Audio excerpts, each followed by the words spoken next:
Bueno, aquí, como te dijimos, como prometimos, seguimos con Roberto Feletti y este programa está grabado del día de ayer. Más vale, estamos hablando con el secretario de Hacienda, o el ministro de Economía, como me gusta decir a mí, de La Matanza. Hay un montón de preguntas que quedaban. Me gustaría, Roberto, que me des tu impresión, tu mirada. Para algunos que no lo vieron ayer le decimos, hola Roberto, ¿cómo te va? ¿Cómo están? Bien. Y te decía una mirada.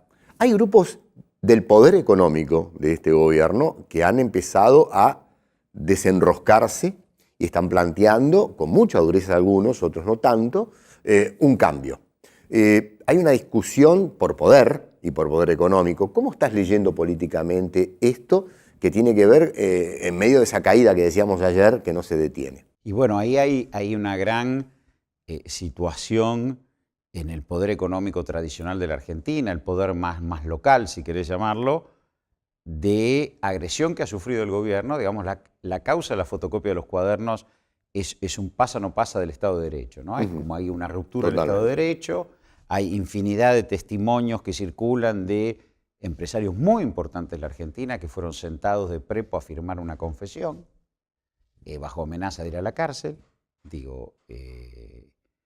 Y esto también plantea para este sector del empresariado que hay un cuestionamiento a sus mercados, a sus formas de acumulación de ganancias, a su esquema de funcionamiento en la democracia a lo largo del 83 en adelante, porque si no, no vamos a creer que la cartelización de la obra pública o la protección de mercados para determinadas empresas es un invento del kirchnerismo.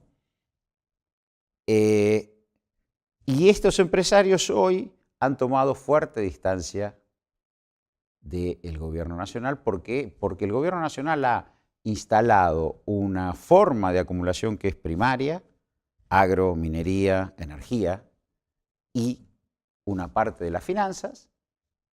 A ellos quedan afuera, pero además en el reparto de esos mercados también los dejan afuera, sobre todo en el tema energía. Eso ha provocado muchos conflictos. Ese sector empresarial se ha corrido, pero también es cierto que tiene profundas resistencias sobre la experiencia de nuestros 12 años. Entonces está en una situación en la cual son conscientes que va a haber una gran crisis, son conscientes que no hay mediación política y la están buscando, y son conscientes que el gobierno nacional los ha enfrentado de un modo que ellos no vivieron nunca. Ahora, perdón, detente un segundo, Roberto Feletti. Rechazan lo que vivieron los últimos 12 años con el gobierno de Néstor y de Cristina, pero fueron los niveles de mayor acumulación que tuvo el campo empresario. Sí, fueron los niveles de mayor acumulación, pero en el marco de una negociación que no estaban dispuestos. Cuyo horizonte... Bueno, a ver, yo te voy a decir lo que me dijo un empresario, evaluando. Me dice, mira, cuando llegaron ustedes, los salarios de mi empresa eran el 25% de la facturación. Cuando se fueron eran el 40%. Y yo le digo, bueno, sí, dice, pero... ¿Cuánto ganaba? Dice, yo ganaba más, pero obviamente ganaba teniendo que ampliar la producción. Es decir, el empresariado llega a un punto que no quiere invertir más y si querés no quiere laburar más. Prefiere vender lo que tiene y ahí empieza una discusión con el gobierno nacional. Y el otro tema es el problema de la subordinación social. Él me decía, antes el básico de convenio era bajo, el básico de convenio es el que regula el salario, entonces yo podía repartirle a los empleados que mejor trabajaban o que yo creía. Después, como eso se elevó mucho, directamente el gremio me mandaba la nómina que yo tenía que pagar y yo ya no podía discutir más nada. A partir del 1 de marzo rigen tales sueldos. Chao. Bueno, eso en el imaginario empresarial es una situación de mucha tensión. Pero también es cierto que hoy les quieren podar los mercados. Y además los han humillado. Vos pensás que estamos hablando, no quiero nombrar a ninguno para... No, estamos hablando de empresarios muy poderosos. Muy poderosos, sí. Que también, si querés mirarle el costado más, si querés, positivo, ese empresariado de algún modo se adaptó a vivir en democracia y se acostumbró a articular con la democracia. Con luces y sombras, pero digo, hoy fueron enfrentados a una realidad que ellos nunca esperaban, pero también es cierto que del otro lado temen verse encorsetados también en la pérdida de poder, si querés, por abajo. Es interesante lo que comentás porque también marca Y yo he mantenido un muchos cruce. diálogos, se Claro. está dialogando mucho. Ujú, ujú. Y eso está buenísimo. Se está dialogando mucho, parte del diálogo también es social o si querés, de actores sociales o empresariales o sindicales, se está dialogando mucho. Y bueno, estas son las discusiones, por eso... Es interesante culturalmente también, te decía, Y todo. sí. Es muy interesante Y culturalmente. por eso también se habla de una gran concertación. Una de las herramientas de salir. Uno de los consensos, como te decía antes, es que hay que volver a poner la energía y los alimentos al acceso de todo el mundo, porque a partir de ahí empiezas a discutir.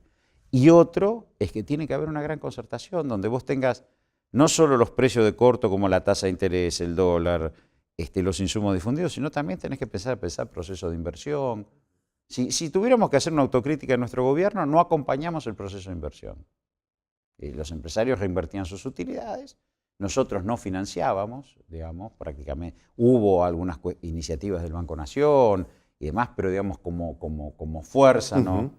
Y bueno, eso también son discusiones. Discusiones pendientes que hay que revisar con mucha intensidad y con cierta premura. Te quería preguntar, Roberto Feletti, ¿considerás que puede cambiar la táctica del Fondo Monetario frente a la necesidad de tener un interlocutor si hay un cambio de gobierno y sobre todo de no retirarse de un escenario en el cual, junto con Estados Unidos y el gobierno de Donald Trump, han empezado a pisar fuerte, ¿no? El fondo se ha colocado en una posición muy incómoda también, que es lo que le costó a Anne Kruger su puesto. Y a Lagarde, que quiere ser presidenta de Francia, según dicen, pues que también. Lo que digo es, el fondo hoy tiene que tratar de sostener que el aporte que ha hecho sirva para pagar deuda, es decir, para evitar el default.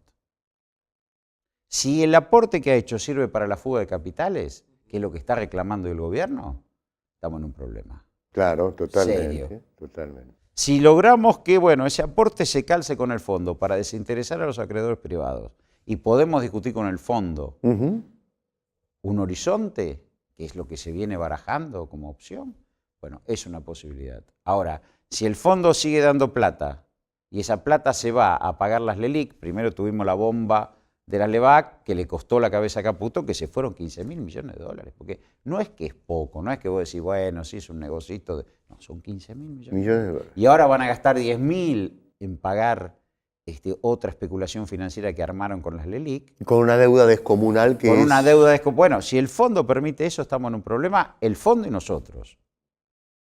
Y cambia la concepción de cómo, si sos gobierno, tenés que enfrentar un escenario que era... La discusión hace 3 meses es muy distinta a la que hay ahora. Exactamente. ¿Cómo lo vas a enfrentar? Exactamente. Yo tengo la parte que más me gusta del final de esta entrevista, ¿o no? Roberto Feletti es declarado, llamado por el presidente o la presidenta o quien sea que llega y dice, bueno, usted va a ser el ministro de Economía. Yo, sí, usted. ¿Cuáles serían las primeras medidas que vos imaginás que habría que ejecutar en un contexto de tierra arrasada y de compromisos y de acreedores como el que vamos a enfrentar? Mirá, lo primero que tenés que hacer es ordenar el sector externo. Vos tenés que, esto de que pueden liquidar las exportaciones a 1 año, a 10 años, ¿no? Vos tenés que volver a que fluya las divisas de las exportaciones y tenés que proteger el mercado interno. Estamos en guerra comercial en las dos principales economías del mundo y nosotros estamos abiertos. Entonces lo primero que tenés que ordenar, exportaciones e importaciones. Y segundo, como te decía antes, tenés que producir regulación en energía y alimentos, será precios cuidados, los golpes de teléfono, el instrumento no te lo digo, pero vos tenés que regular esos 2 mercados. ¿Para qué? Para que el salario alcance. Y para que ese salario que alcance y levanta el mercado interno no se te vayan las importaciones. ¿Jubilados? Eso es inmediato. Y bueno, también una recuperación de jubilados. Cuando hablamos de ingreso popular, salarios, jubilaciones, el pequeño comerciante, el kiosquero que cayó la venta de golosinas, digamos, necesitamos que el ingreso popular sobre respecto de la subsistencia. Si no, no hay mercado interno. Después proteger el mercado interno. Es decir, cerrar no la economía, como dicen, sí, pero sí las importaciones. Y necesario en un mundo que se protege. Y después habrá que discutir mucho. Ahí vienen los consensos. Ahí viene una mesa de consenso, que es más amplia que el Ministerio de Economía. Totalmente. Y que va a ser complejo. Y que va a ser eso va a ser muy complejo. Pero antes vos dijiste que la situación mundial no nos acompaña. ¿Cómo ves la crisis económica a nivel mundial y cómo la analizás desde el punto de vista, bueno, yo llego a ser gobierno, a ver, ¿cómo voy a interactuar con ese frente? Hay dos lecturas acá. Una es un Estados Unidos que recupera poder y otra es un Estados Unidos en retirada. Yo me quedo más con el Estados Unidos de un Trump que se da cuenta que la sociedad norteamericana, producto del endeudamiento, de la globalización, está en crisis y trata de recomponerla con proteccionismo y afirma su patio trasero, como le gustan decir a ellos, y se retira de Medio Oriente, discute con Europa, se junta con el líder coreano, qué sé yo, pero fundamentalmente trata de reordenar a Estados Unidos. Y en ese hay un nuevo acuerdo NAFTA mucho más proteccionista, que lo llaman ahora de otro modo, y en ese marco avanza sobre la región en el remedio del ALCA. ¿Qué fue el ALCA? ¿Qué planteaba Bush hijo en ese momento? Todo el poder de compra que tienen ustedes lo van a tener que gastar con nosotros. Sí, el poder de compra, el excedente comercial, ustedes tienen que integrarse con nosotros. ¿Sí? Nosotros le dijimos que no y logramos un escenario mucho más endógeno en Sudamérica. Todo ese poder de compra hizo que Brasil y Argentina llegaran a intercambiar 45.000 millones de dólares, eso está en 26.000, el intercambio se rompió. Bueno, muy bien. Ellos vuelven sobre eso, pero el problema que hay ahora es que ellos no tienen nada para ofrecer. Exactamente. Es palo sin zanahoria. Es decir, en los 60 el desarrollismo planteaba que, bueno, no tienen que irse al comunismo, pero acá venimos, le ponemos inversiones, levantamos un mercado interno para que más o menos... Hoy no hay oferta, ni siquiera la oferta británica a la Argentina que nos compraba los productos primarios y nos devolvía manufacturas. Hoy es su poder de compra, va a ser nuestro y no hay nada a cambio. Por eso la brutalidad sobre Venezuela. Eso no sé cuánta viabilidad tiene, no sé si ya no cruje en Brasil. Bueno, Brasil obviamente es otro capítulo aparte, ¿no? Obviamente está crujiendo en Argentina. No sé si eso es viable y no amerita otra discusión. Evidentemente alguna discusión con Estados Unidos tiene que haber, pero esa propuesta de palo y nada más, en este contexto, es inviable. ¿Por qué? Porque por el otro lado tenés potencias como China, como Rusia, que rápidamente hoy aparecen a ocupar lugares. Con una decisión que antes no tomaban. Es que China le plantea un desafío a Estados Unidos que no tuvo, o sea, no lo tuvo ni en la guerra abierta con Japón, ni en la Guerra Fría con la Unión Soviética, que las dos salió triunfante, ¿sí? Porque ni Japón ni la Unión Soviética podían plantearle a Estados Unidos un desafío económico. Hoy vos tenés que pensar que hay 350 millones de chinos consumiendo igual que los norteamericanos.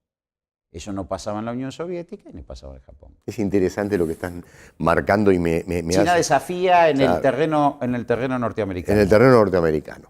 Y cambia totalmente la dinámica de la puja a la pulseada. Y me quedo pensando, y con esto vamos cerrando el programa, creo que nos quedan 2 minutos y medio, 3, qué difícil va a ser asumir el gobierno para poder darle la protección a nuestro pueblo, enmendar la situación con nuestros jubilados y al mismo tiempo frente a una puja, una pulseada mundial entre Rusia, China, Estados Unidos, cómo negociar en ese escenario y con un Brasil que hay que ver qué pasa con Bolsonaro. Por eso, Brasil es un final abierto. Es un final abierto, ¿no? Pero también es complejo. Brasil nunca desandó en 80 años su política industrial. Esto que venga alguien, digamos, a abrir la economía brasileña y romper la industria. Bueno, hay un frente interno militar que se ha roto, se está rompiendo. Hay que ver. Hay que ver. Hay que ver. Todavía no es, no sé, para mí es eso de que voy a ser el modelo pinochetista 50 años después en una economía que es 10 veces más grande que Chile,